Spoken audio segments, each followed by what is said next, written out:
भाजप प्रियंका गांधींना घाबरलंय का?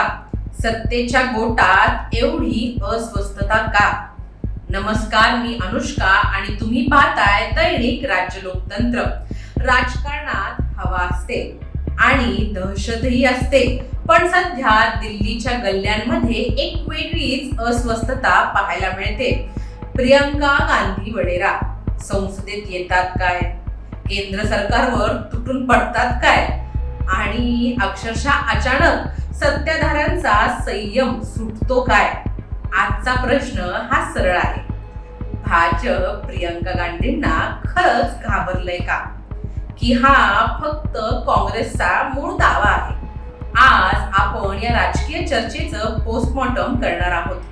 व्हिडिओ शेवटपर्यंत नक्की पहा, कारण आज विश्लेषण थोडं धारदार होणार आहे.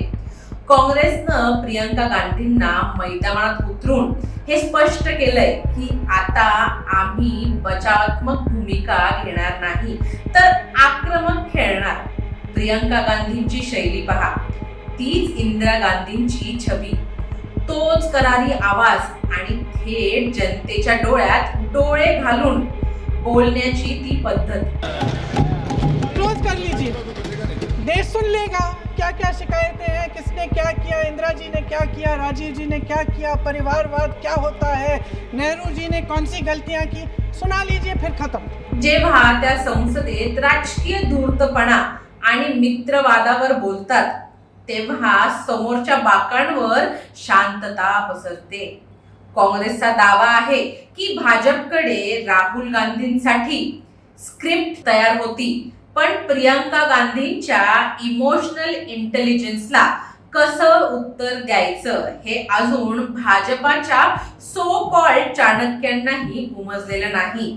ही भीती नाही तर दुसरं काय आहे? दुसरीकडे भाजप काय म्हणतो?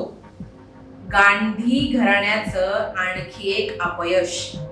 अमित शहा असोत वा स्मृती इराणी, भाजपची रणनीती नेहमीच त्यात फॅमिली प्रोडक्ट म्हणून हिणवण्याची राहिली आहे.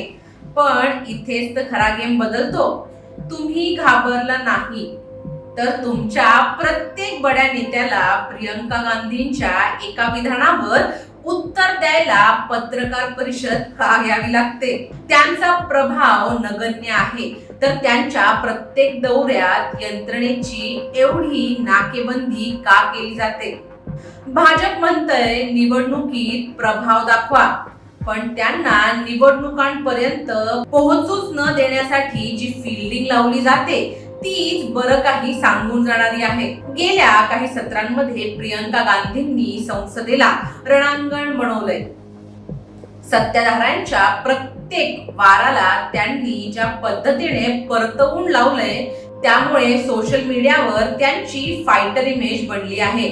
भाजपसाठी खरी डोकेदुखी ही आहे की प्रियंका गांधी आता केवळ उत्तर प्रदेश पुरत्या मर्यादित राहिल्या नाहीत, त्या आता एक नॅशनल ब्रँड म्हणून उदयास आल्या आहेत. एखादी महिला नेत्या महागाई, महिला सुरक्षा आणि बेरोजगारीवर थेट पंतप्रधानांना जाब विचारते, तेव्हा भाजपची मॅनली राजकारणाची प्रतिमा थोडी धूसर व्हायला लागते. हे फक्त भाषण नाही, तर हे राजकीय आव्हान आहे.